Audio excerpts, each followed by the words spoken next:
આજે તો આપણે ઓફિસે પૂગ્યા પહેલા જ જમવા બેસી ગયા। જય શ્રી રામ મિત્રો, કેમ છો? મજામાં? 12મો દિવસ હાદુની સાથે અને રોજના લોકેશન પ્રમાણે આપણું એક જ લોકેશન હોય છે, ડેઈલી ઓફિસ।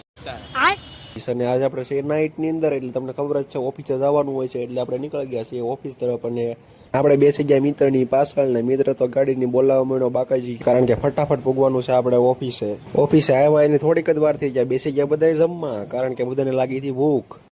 વાત તો સહી જમીને બધા મિત્રો બોલાવવા માંડ્યા હીરાની બાકાજી, કારણ કે સવારે આપણે મેનેજરને પ્રોડક્શન પણ આપવાનું હોય ને, અને આપણે પણ સવારમાં પ્રોડક્શન દેવાનું હોય, એટલે આપણે પણ હીરાને બોલાવવા માંડ્યા બાકાજી। એટલે આ કેમ અહીંયા ઉભો લાગે છે, ખાવાનું વધી ગયું લાગે। આપણે તો આપણી રીતે હીરા કાપવાના, પ્રોડક્શન થવું જ થાય ને કાંઈ નહીં। અને પછી હીરા કાપતા કાપતા મસ્તી ન હોય એવું બને જ નહીં।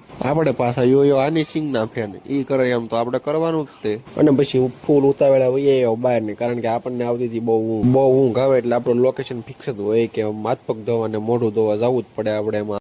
મિત્રો અમે થયા છીએ ફ્રેશ ને હવે જવાનું છે આપણે અંદર, કારણ કે થોડા હીરા આપણે કાપતા બાકી છે, કારણ કે પ્રોડક્શન નથી થયું ને તમે જો વરસાદ ધીમો ધીમો આવે છે। થઈ ગયા ફ્રેશ ને ટોટલ મારો છે 550 હીરા કાપી નાખ્યા આપણે। ભાગી ગયા 8 ને નીકળી ગયા ઘર તરફ ને। અમારો મિની વ્લોગ થાય છે અહીંયા પૂરો, અને મોર મિની વ્લોગ જોવા માટે અમારી ચેનલને સબસ્ક્રાઇબ કરો। Bye bye.